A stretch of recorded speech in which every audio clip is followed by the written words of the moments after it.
የእግዚአብሔር ማደሪያ የቅዱሳንም መኖሪያ ስለሆነች ወደ እርሷ የሚገቡ ሰዎች ቅድስናን ገንዘብ ሊያደርጉ ይገባል። ቤተ ክርስቲያን የእግዚአብሔር ማደሪያ የቅዱሳንም መኖሪያ ስለሆነች ወደ እርሷ ወደ ቤተ ክርስቲያን የሚገቡ ሰዎች ቅድስናን ገንዘብ ሊያደርጉ ይገባል። መዝሙር 117 ቁጥር 20 ላይ ቅዱስ ዳዊት የተናገረው ይህች የእግዚአብሔር ደጅ ናት ይላል፣ ወደ እርሷ ጻድቃን ይገባሉ ይላል። ይህች ምንድን ናት? የእግዚአብሔር ደጅ ናት። ወደ እርሷ ማን ይገባሉ? ጻድቃን ይገባሉ። ስለዚህ ቤተክርስቲያን የእግዚአብሔር ማደሪያ የቅዱሳን መኖሪያ ስለሆነች ወደ እርሷ የሚገቡ ሰዎች ቅድስናን ገንዘብ ሊያደርጉ ይገባል። ይህች የእግዚአብሔር ደጅ ናት፣ ወደ እርሷም ጻድቃን ይገባሉ ይላል ዳዊት። ሊቃውንት ስለ ቅድስት ቤተክርስቲያን ክብርና ልዕልና መጽሐፍ ቅዱስን አብነት በማድረግ በተለያየ ህብርና ምሳሌ ጠርተዋታል። የቤተክርስቲያን ምሳሌዎች ነው።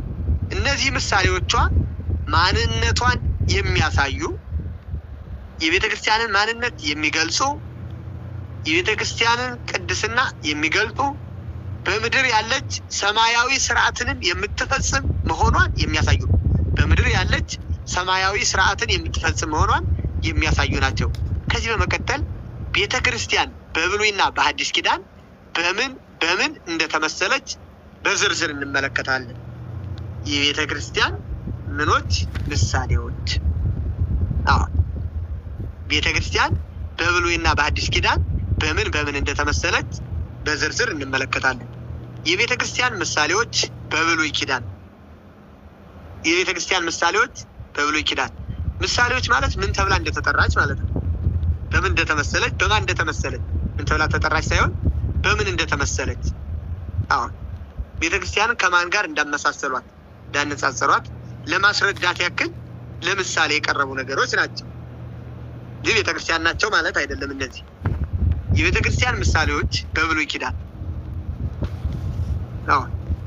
የቤተክርስቲያን ምሳሌዎች በብሉይ ኪዳን የመጀመሪያው ጠፈር ነው። ለቤተክርስቲያን ምሳሌዎች በብሉይ ኪዳን ጠፈር ለቤተክርስቲያን ምሳሌ ሆኖ ቀርቧል። ምን አልኳችሁ? ጠፈር ምንድን ነው እናያለን። እግዚአብሔር ፍጥረታትን መፍጠር በጀመረ በሁለተኛው ቀን ጠፈርን እንደፈጠረ መጽሐፍ ቅዱስ ይነግረናል። እግዚአብሔር ፍጥረታትን መፍጠር በጀመረ በስንተኛው ቀን? በሁለተኛው ቀን ጠፈርን እንደፈጠረ መጽሐፍ ቅዱስ ይነግረናል። በውሃው መካከል ጠፈር ይሁን፣ በውሃና በውሃ መካከል ይለይ አለ። እንዲህም ሆነ። እግዚአብሔርም ጠፈርን አደረገ፣ ከጠፈር በላይ ከጠፈርም በታች ያሉትን ውሆች ለየ። እግዚአብሔርም ያን ጠፈር ሰማይ ብሎ ጠራው። በኦሪት ዘፍጥረት ምዕራፍ 1 ቁጥር 6 እስከ 7 ያለ ቃል ምን አለ? በውሃው መካከል ጠፈር ይሁን፣ በውሃና በውሃ መካከልም ይለያል። እንዲህም ሆነ። እግዚአብሔርም ጠፈርን አደረገ፣ ከጠፈር በላይና ከጠፈር በታች ያሉትን ውሆች ለየ። እግዚአብሔርም ያን ጠፈር ምን ብሎ ጠራው? ሰማይ ብሎ ጠራው። ስለዚህ ጠፈር ማለት ሰማይ ማለት ነው። ጠፈር የተፈጠረበት ዓላማና አገልግሎቱ በዕለተ ረቡዕ ለሚፈጠሩ ብርሃናት፣ ለነ ፀሐይ፣ ለነ ጨረቃ፣ ለነ ከዋክብት መኖሪያና መመላለሻ ይሆን ዘንድ ነው ይሄ ጠፈር የተፈጠረው። አያችሁ፣ ጠፈር የተፈጠረበት ዓላማና አገልግሎቱ በዕለተ ረቡዕ። አሁን እነዚህ በዕለተ ረቡዕ የተፈጠሩት ፀሐይ፣ እነ ጨረቃ፣ እነ ከዋክብት በዕለተ ረቡዕ ነው የተፈጠሩ። በዕለተ ረቡዕ ለሚፈጠሩ ፍጥረታት ፀሐይ፣ ጨረቃና ከዋክብት መኖሪያና መመላለሻ ይሆን ዘንድ ምን ፈጠረው? ጠፈርን። ጠፈር ምንድነው? ሰማይ። ይህም ጠፈር የቤተ ክርስቲያን ምሳሌ እንደሆነ ሊቃውንት የሚያስተምሩ ሲሆን ይህንንም እንደሚመካተለው እናያለን። ለምን ምሳሌ እንደሆነ፣ ለምን በምሳሌነት እንደቀረበ፣ ይህ ጠፈር የቤተ ክርስቲያን ምሳሌ እንደሆነ ሊቃውንቱ የሚያስተምሩ ሲሆን እንደሚከተለው እንመለከታለን። ጠፈርን ቀን ከሌሊት በመፈራረቅ ብርሃን እንደማይለዩት ቤተ ክርስቲያንም ቀን ከሌሊት በመፈራረቅ ብርሃናውያን ቅዱሳን መላእክት እንደማይለዩት ምሳሌ። አያችሁ፣ ጠፈርን ቀን ከሌሊት በመፈራረቅ ብርሃን እንደማይለዩት ቤተ ክርስቲያንም ቀን ፀሐይ፣ ማታ ጨረቃ ከዋክብት እንደማይለዩት እንደሚያሳምሩት ቤተክርስቲያንንም ቀን ከሌሊት በመፈራረቅ ብርሃናውያን ቅዱሳን መላእክት እንደማይለዩት ምሳሌ። እንግዲህ የቤተክርስቲያን ምሳሌዎች ነው እየተማማርን ያለን። መጀመሪያው ምሳሌ ሆኖ የቀረበው ጠፈር ነው። ጠፈርን ቀን ከሌሊት በመፈራረቅ ብርሃን እንደማይለዩት ቤተክርስቲያንም ቀን ከሌሊት በመፈራረቅ ብርሃናውያን ቅዱሳን መላእክት እንደማይለዩት ምሳሌ። ሌላው በጠፈር ላይ ብርሃናት እንደማይለዩ በጠፈር ላይ ብርሃናት እንደማይለዩ በማቴዎስ ወንጌል ምዕራፍ 5 ቁጥር 4 ላይ እናንተ የዓለም ብርሃን ናችሁ ይላል። እናንተ የዓለም ብርሃን ናችሁ በማቴዎስ ወንጌል ምዕራፍ 5 ቁጥር 14 ላይ የተባለላቸው በቅድስናቸው ለዓለም ብርሃን የሆኑ ቅዱሳን የሚኖሩባት የመሆኗ ምሳሌ። አያችሁ፣ ጠፈር ምሳሌ ሆኖ የቀረበበት ለቤተክርስቲያን በጠፈር ላይ ብርሃናት እንደማይለዩ ይላል። እናንተ የዓለም ብርሃን ናችሁ ተብሎ በማቴዎስ ወንጌል ምዕራፍ 5 ቁጥር 14 ላይ ተብሎ የተናገረላቸው ጌታችን እናንተ የዓለም ብርሃን ናችሁ ያላቸው በቅድስናቸው ለዓለም ብርሃን የሆኑ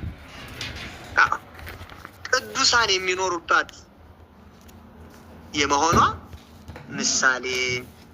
ሌላው ጠፈር በሰማይ እንዳለ ሁሉ ቤተክርስቲያንም ምድራዊት አይደለች ሰማያዊት የመሆኗ ምሳሌ። ጠፈር በሰማይ እንዳለ ሁሉ ቤተክርስቲያንም ምድራዊት አይደለች ሰማያዊት የመሆኗ ምሳሌ። ጠፈር ከምድር ከፍ ያለ እንደሆነ ቤተክርስቲያንም ከምድራዊ ጠባይ ተለይታ በክብር ከፍ ባለ ልዕልና ደምቃ የምትኖር ለመሆኗ ምሳሌ። ይሄ ምሳሌነት የቀረበ ነው። ጠፈር ከምድር ከፍ ያለ እንደሆነ ቤተክርስቲያንም ከምድራዊ ጠባይ ተለይታ በክብር ከፍ ባለ ልዕልና ደምቃ የምትኖር ለመሆኗ ምሳሌ። ስለዚህ የቤተክርስቲያን ምሳሌዎችን ስናይ አንደኛ የመጀመሪያ ምሳሌ ሆነን ተናገርነው ጠፈር ለምን ተመሰለ እንደተናገርነው ማለት ነው። ሰማነው።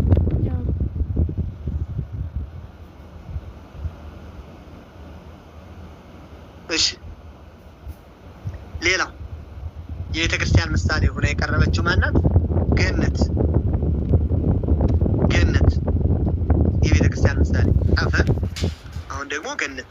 ሁለተኛ እግዚአብሔር አምላክ ከፍጥረታት ሁሉ ለከበረው የሰው ልጅ የሚያስፈልገውን ሁሉ አስቀድሞ ከፈጠረለት በኋላ በዕለተ ዓርብ የፍጥረት መጨረሻ አድርጎ ፈጥሮታል። ሌላው ፍጥረታት ከተፈጠረ በኋላ በመጨረሻ ፈጥሮታል። ማንን? የሰው ልጅ። ምን ካደረገ በኋላ? የሚያስፈልገውን አስቀድሞ ከፈጠረለት በኋላ። አዎ፣ ከፍጥረት ሁሉ አክብሮ የሰው ልጅ የሚያስፈልገውን ሁሉ አስቀድሞ ከፈጠረለት በኋላ መቼ ፈጠረው? በዕለተ ዓርብ የፍጥረታት መጨረሻ አድርጎ ፈጥሮታል። አዳም ከተፈጠረ በ40ኛው ቀን ሔዋንም በተፈጠረች በ80ኛው ቀን ቅዱሳን መላእክት በምስጋና ወደ ገነት አስገብተዋቸዋል። አዳም ከተፈጠረ በ40ኛው ቀን ሔዋንም በተፈጠረች በ80ኛው ቀን ቅዱሳን መላእክት በምስጋና ወደ ሴት አስገብተዋቸዋል፣ ወደ ገነት አስገብተዋቸዋል። አያችሁ፣ አዳም በተፈጠረ በ40ኛው ቀን ሔዋንም በተፈጠረች በ80ኛው ቀን ቅዱሳን መላእክት በምስጋና ወደ ገነት አስገብተዋቸዋል። ገነት ልምላሜና ውበት ያለባት ሐዘን ፈጽሞ የሌለባት በመንፈሳዊ ደስታ በጽድቅ የሚኖሩባት ስፍራ ነች። ማን? ገነት። ልምላሜና ውበት ያለባት ሐዘን ፈጽሞ የሌለባት በመንፈሳዊ ደስታ በጽድቅ የሚኖሩባት ስፍራ ነች። በዳግም ምጽአት መንግስተ ሰማያት እስክትከፈት ቅዱሳን በአጸደ ነፍስ የሚቆዩባት ከአምስቱ ዓለማተ መሬት አንዷ ናት። አዎ፣ በዳግም ምጽአት መንግስተ ሰማያት እስክትከፈት ቅዱሳን በአጸደ ነፍስ የሚቆዩባት አንዷ ነች። ገነት በምድር ጽድቅን የፈጸሙ ሰዎች ዋጋቸውን በእጥፍ የሚያገኙባት ስፍራ ነች። በምድር ጽድቅን የፈጸሙ ሰዎች ዋጋቸውን በእጥፍ የሚያገኙባት ስፍራ ነች። በመሆኑም ገነት የቅድስት ቤተክርስቲያን ምሳሌ ስትሆን ምሳሌነቷን እንደሚከተለው እናያለን። ማንን? ገነትን የቅድስት ቤተክርስቲያንን ምሳሌ መሆኗን እንደሚከተለው እናያለን። በገነት ልዩ ልምላሜ እንዳለ ሁሉ በቤተ ክርስቲያን ልምላሜ ጽድቅ የመኖሩ ምሳሌ። በገነት ልዩ ልምላሜ እንዳለ ሁሉ በቤተ ክርስቲያንም ልምላሜ ጽድቅ የመኖሩ ምሳሌ። ሌላው በገነት ደስታ እንጂ ሐዘን እንደሌለ በቤተ ክርስቲያንም ደስታ መንፈሳዊ የመኖሩ ምሳሌ። መንፈሳዊ ደስታ፣ መንፈሳዊ እርካታ፣ መንፈሳዊ ደስታ ሐሴት የሚገኝባት በመሆኗ በገነት ደስታ እንጂ ሐዘን እንደሌለ ሁሉ በቤተ ክርስቲያንም ደስታ መንፈሳዊ የመኖሩ ምሳሌ። ሌላው ሄኖክ ገነትን ተጠግቶ ቢጸልይ ከስጋ ሞት እንደተሰወረ የገነት ምሳሌ የሆነች ቤተ ክርስቲያንን የተጠጋ ሁሉ ከመከራ ስጋ ከመከራ ነፍስ እንደሚሰወር የሚያስረዳ ነው። ሄኖክ ገነትን ተጠግቶ ቢጸልይ ከስጋ ሞት እንደተሰወረ የገነት ምሳሌ የሆነች ቤተክርስቲያን የተጠጋ ሁሉ ከመከራ ስጋ ከመከራ ነፍስ እንደሚሰወርም ምሳሌ ሆና ገነት ለቤተክርስቲያን ምሳሌ ሆናለች። በገነት ልዩ ልምላሜ ያለ፣ በቤተክርስቲያንም ደግሞ በኃጢአት የደረቀው በኃጢአት የተበላሸው ልምላሜ ጽድቅን የሚያገኝባት ስለሆነች በገነት ልምላሜ እንዳለ ሁሉ በቤተክርስቲያን ልምላሜ ጽድቅ የመኖሩ ምሳሌ። በገነት ደስታ እንጂ ሐዘን እንደሌለ በቤተክርስቲያን ደስታ መንፈሳዊ የመኖሩ ምሳሌ። ገነት ሄኖክ ገነትን ተጠግቶ ቢጸልይ ከስጋ ሞት እንደተሰወረ የገነት ምሳሌ የሆነች እቺ ቅድስት ቤተክርስቲያን የተጠጋ ሁሉ ከመከራ ስጋ ከመከራ ነፍስ ያመልጣል ማለት ነው። ሌላው ለቤተክርስቲያን ምሳሌ ሆኖ የቀረበ የአብርሃም ድንኳን ለቤተክርስቲያን ምሳሌ ሆኖ የቀረበ ምን? የአብርሃም ድንኳን ለቅድስት ቤተክርስቲያን ምሳሌ ሆና ቀርባለች። አባታችን አብርሃም ስነ ፍጥረትን በመመራመርና የእግዚአብሔርን ድምፅ በመስማት የአባቱን ቤት ትቶ እግዚአብሔርን የተከተለ ከአርዕስተ አበው አንዱ ሲሆን ጻድቅና እንግዳ የሚቀበል ደግ አባት ነበር። ማን? አብርሃም። አባታችን አብርሃም ስነ ፍጥረትን በመመራመርና የእግዚአብሔርን ድምፅ በመስማት የአባቱን ቤት ትቶ እግዚአብሔርን የተከተለ ከአርዕስተ አበው አንዱ ሲሆን ጻድቅና እንግዳ የሚቀበል ደግ አባት ነበረ። ከደግነቱ የተነሳ እንግዳ ወደ ቤቱ ሳይመጣ እህልን የማይቀምስ ሰው ነበር። ማን? አብርሃም። በዚህ ጠላት ዲያብሎስ ቀንቶበት በተንኮል እንግዶቹን ባስቀረበትና ባዘነ ጊዜ ምን እያለ ይመልስበት ነበረ? እንግዳ ወደ ቤት እንደሄድ የቀድሞው አብርሃም መሰላችሁ እንዴ? አሁንማ ሰውን በድንጋይ እየገመሰ እየሰደደ ነው ብሎ ደም እየተቀባይ እሱን ግንባር እያስመሰለ እያሳየ እንግዳ ይመልስበት ነበር። ነገር ግን እሱ እንግዳ ሳይመጣ ደግሞ የማይቀምስ ሰው ነው የነበረ። ዲያብሎስ ቀንቶበት ነው እንግዲህ በመልካም ስራ ስለሚቀና ዲያብሎስ በተንኮል እንግዶችን ባስቀረበት ጊዜ ባዘነ ጊዜ ሥላሴን በእንግድነት በቤቱ ለመቀበል የበቃ ታላቅ አባት ነው። በኦሪት ዘፍጥረት ምዕራፍ 18 ቁጥር 1 ጀምሮ አብርሃም ሥላሴን በእንግድነት የተቀበለባት ድንኳን የቤተ ክርስቲያን ምሳሌ እንደሆነች ሊቃውንት ያስተምራሉ። አያችሁ፣ አብርሃም እንግዲህ በድንኳን እንግዳ ሲቀበል ነበር። አብርሃም ሥላሴን በእንግድነት የተቀበለባት ድንኳን የቤተ ክርስቲያን ምሳሌ እንደሆነች ሊቃውንት ያስተምራሉ። ይኸውም ሥላሴ በእንግድነት በአብርሃም ቤት እንደተገኙ በቤተ ክርስቲያን አብ፣ ወልድ፣ መንፈስ ቅዱስ የማደራቸው ምሳሌ የአብርሃም ድንኳን ነው እየነገርኳቸው ያለ። ሥላሴ በእንግድነት በአብርሃም ቤት ወይም በአብርሃም ድንኳን እንደተገኙ በቤተ ክርስቲያን አብ፣ ወልድ፣ መንፈስ ቅዱስ የማደራቸው ምሳሌ ወይም መጀመሪያ ቅድም ስንነጋገረው እንደነበረው ማህደረ አብ፣ ማህደረ ወልድ፣ ማህደረ መንፈስ ቅዱስ እያልን ተነጋግረናል። አሁን ይሄ ምሳሌ የቤተክርስቲያን ምሳሌ ሆነ የቀረበች የአብርሃም ድንኳን ነው። ሥላሴ በእንግድነት በአብርሃም ድንኳን እንደተገኙ በቤተ ክርስቲያን አብ፣ ወልድ፣ መንፈስ ቅዱስ የማደራቸው ምሳሌ። ሌላው አብርሃም በቤቱ ምስጢረ ሥላሴን እንደተመለከተ